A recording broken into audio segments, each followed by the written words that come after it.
Assalamualaikum warahmatullahi wabarakatuh. Nama saya Tarisa Fitriani, NIM 20110503037 dari Akuntansi Syariah 1. Di sini saya akan mereview video dari Bapak Dr. Abdul Wadud Nafis yang pertama mengenai sejarah peradaban Islam sebagai ilmu. Sebelum membahas tentang sejarah peradaban Islam sebagai ilmu, alangkah baiknya kita harus mengetahui dulu apa itu sih sejarah peradaban Islam dan apakah itu ilmu pengetahuan. Sejarah peradaban Islam adalah kecerdasan akal yang dihasilkan dalam satu periode kekuasaan Islam, mulai dari periode Nabi Muhammad SAW sampai perkembangan kekuasaan Islam saat ini, yang berperan dalam melindungi pandangan hidup Islam, terutama dalam hubungannya dengan ibadah, penggunaan bahasa, dan kebiasaan hidup bermasyarakat. Sedangkan ilmu pengetahuan adalah deretan konsep dan skema konseptual yang berhubungan satu sama lain sebagai hasil eksperimen serta observasi yang diperoleh melalui pengalaman-pengalaman. Berpijak dari pengertian di atas, maka bisa didapat sebuah hubungan antara sejarah peradaban Islam dan ilmu pengetahuan.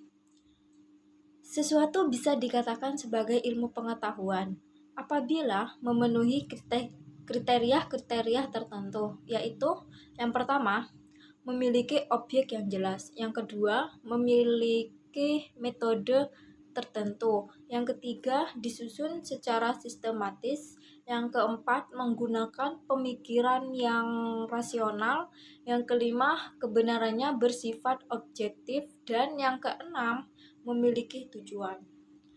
Dari keenam kriteria tersebut, nampaknya sejarah peradaban Islam diketahui telah memenuhinya. Hal ini dibuktikan dengan alasan-alasan berikut. Yang pertama, memiliki objek yang jelas. Sejarah peradaban Islam membahas kejadian-kejadian atau peristiwa-peristiwa yang terjadi dalam dunia Islam itu di masa lampau. Dalam hal ini, sejarah peradaban Islam sudah memiliki objek yang jelas. 2. Memiliki metode tertentu. Di dalam memperoleh informasi tentang sejarah peradaban Islam dapat dilakukan dengan beberapa metode, yaitu yang pertama, metode observasi. Sejarah peradaban Islam didapatkan dengan menggunakan metode observasi melalui penelitian-penelitian yang dilakukan terhadap peninggalan-peninggalan sejarah yang dilakukan secara sistematis, seperti masjid, bangunan, ataupun para toko. Yang kedua, metode dokumenter. Dalam metode dokumenter, maka sejarah peradaban Islam juga didapat melalui buku, majalah, dan lain-lain. Alasan yang ketiga yaitu disusun secara sistematis. Sejarah peradaban Islam disajikan secara urut atau sistematis berdasarkan tahun kejadian, peristiwa yang mengawali hingga akhir dari peristiwa. Dalam hal ini, sejarah peradaban Islam telah disusun secara sistematis. Alasan keempat yaitu menggunakan pemikiran yang rasional. Kebenaran fakta sejarah peradaban Islam diperoleh dari penelitian sumber sejarah yang dikumpulkan dengan menggunakan rasio. Artinya, kita mendapatkan bukti sejarah itu dengan menggunakan akal yang rasional, melakukan penelitian dengan menggunakan metodologi yang standar yang bisa dianalisis oleh akal. Alasan yang kelima, kebenarannya bersifat objektif. Kebenaran fakta sejarah peradaban Islam adalah objektif, karena dalam menyusun kisah sejarah harus berdasarkan fakta yang ada. Alasan yang keenam yaitu memiliki tujuan. Sejarah peradaban Islam disusun dengan tujuan untuk mengenang dan mempelajari kembali lintasan sejarah Islam masa lalu, serta mengambil hikmah dan pelajaran untuk kehidupan masa kini.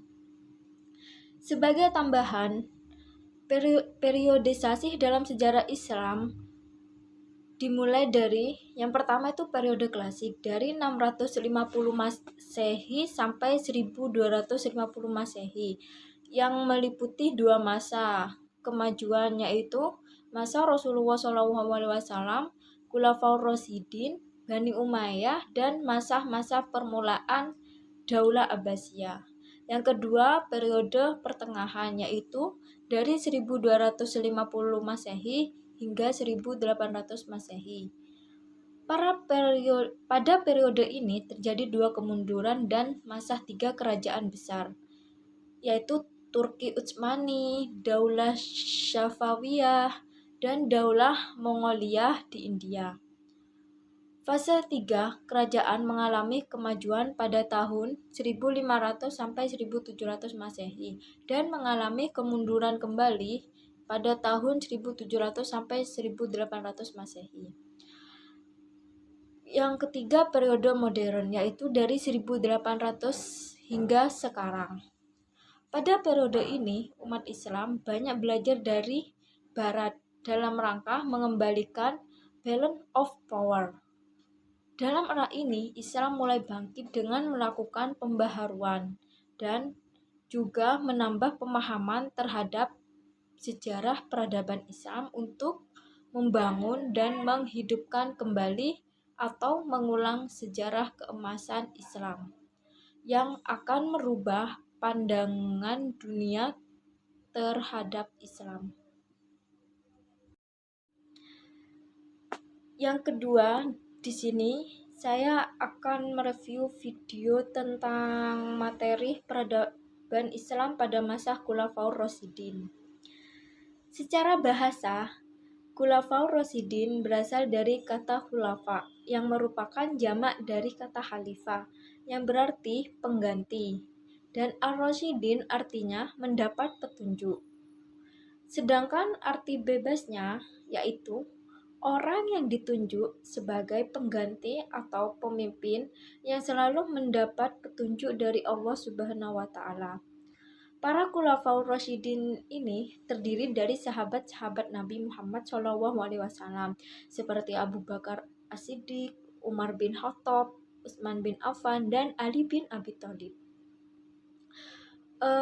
Adapun kemajuan peradaban Islam pada masa pemerintahan Abu Bakar As-Siddiq, di antaranya perbaikan sosial masyarakat, perluasan dan pengembangan wilayah Islam, mengumpulkan ayat-ayat Al-Quran sebagai kepala dan pemimpin umat Islam, dan meningkatkan kesejahteraan umat Islam. Peradaban Islam pada masa Khulafaur Rasyidin Umar bin Khattab. Sejarahnya terdiri dari kemajuan politik, penataan struktur pemerintahan, meningkatnya perkembangan ekonomi, meningkatnya kemajuan pengetahuan sosial, dan kemajuan agama Islam. Peradaban Islam pada masa Utsman bin Affan. Sejarahnya terdiri dari memperluas kekuasaan, memperluas Masjid Nabawi dan Masjidil Haram, membakukan dan mendirikan mushaf yang disebut Mushaf Utsmani, dan setiap hari Jumat memerdekakan kaum budak atau bilada. Peradaban Islam pada masa Ali bin Abi Thalib. Pada pemerintahan Sayyidina Ali ada peradaban yang menonjol. Ada 4 peradaban yang menonjol. Di antaranya mengaktifkan kembali sistem distribusi pajak tahunan, selektif dalam seleksi gubernur, dan pengawalnya, sistem renumerasi atau penyempurnaan gaji pada pegawainya, dan menjunjung tinggi kepala rakyat. Video yang ketiga, di sini saya akan mereview tentang sejarah peradaban Islam pada masa Bani Umayyah. Sejarah masa Bani Umayyah merupakan sejarah setelah masa pemerintahan Khulafaur Rasyidin berakhir.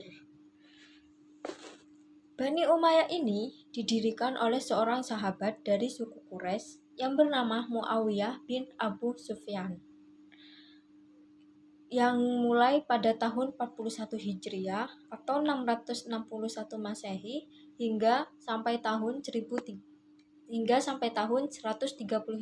Hijriah atau 750 Masehi melalui peristiwa Tahkim. Nama dinasti ini dinisbahkan kepada Umayyah bin Abduh Asyam, yaitu kakek buyut dari khalifah pertama Bani Umayyah, yakni Muawiyah bin Abu Sufyan. Dinasti Umayyah dibedakan menjadi dua, yaitu yang pertama, Bani Umayyah yang didirikan oleh Muawiyah bin Abu Sufyan yang berpusat di kota Damaskus. Fase ini berlangsung sekitar hampir 1 abad, yaitu sekitar 90 tahun, dan mengubah sistem pemerintahan dari kekhalifah menjadi monarki atau kerajaan. Yang kedua, Bani Umayyah di Andalusia atau Spanyol, yang pada awalnya merupakan wilayah taklukan Umayyah yang dipimpin oleh gubernur pada zaman Walid bin Abdul Malik. Kemudian diubah menjadi kerajaan yang terpisah dari kekuasaan dinasti Bani Abbas setelah berhasil menaklukkan Bani Umayyah di Damaskus. Dalam sejarahnya, pada masa Bani Umayyah mengalami perkembangan atau kemajuan pesat dalam masanya, mulai dari bidang politik, ekonomi, dan administrasi pemerintahan. Perkembangan dan kemajuan ini tidak lepas dari berbagai pemimpin pada masa lampau yang memiliki potensi yang amat gemilang dalam kepemimpinan di masa dinasti Umayyah. Berikut perkembangan bidang politik pada masa Bani Umayyah. Pada bidang politik, Bani Umayyah menyusun tata pemerintahan yang lebih teratur dalam administrasi negara, juga mengangkat penasihat sebagai pendamping. Khalifah Bani Umayyah juga dibantu beberapa sekretaris dalam pelaksanaan kepemerintahannya, yaitu yang pertama, Khatib Ar-Rasil, yaitu sekretaris yang bertugas menyelenggarakan administrasi dan surat menyurat dengan para pembesar setempat. Yang kedua, Khatib Al-Kharaj, yaitu sekretaris yang bertugas menyelenggarakan penerimaan dan pengeluaran negara. Yang ketiga, Khatib Al-Jundi, yaitu sekretaris yang bertugas menyelenggarakan segala hal yang berkaitan dengan ketentaraan. Yang keempat, Khatib Asyurta, yaitu sekretaris yang bertugas sebagai pemeliharaan keamanan dan ketertiban umum. Yang kelima, Khatib Al-Qudat, yaitu sekretaris yang menyelenggarakan tertib hukum melalui badan-badan peradilan dan hukum setempat. Peristiwa penting yang menjadi kemajuan dalam bidang politik pada masa pemerintahan Bani Umayyah adalah peristiwa Amul Jamaah atau Tahun Persatuan Umat Islam. Peristiwa Amul Jamaah adalah bersatunya umat Islam kepada kekuasaan baru umat Islam setelah terjadi perpecahan antara Ali dan Muawiyah. Pada masa inilah Muawiyah dipercaya umat Islam secara mayoritas untuk menyebarkan Islam ke penjuru dunia. Dengan peristiwa ini juga, maka Muawiyah berhasil mengkonsolidasikan situasi dalam negeri, dan setelah berhasil dalam negeri, maka segera mengadakan ekspansi dan perluasan wilayah. Itulah review video dari saya. Jika ada kesalahan, mohon maaf. Wassalamualaikum warahmatullahi wabarakatuh.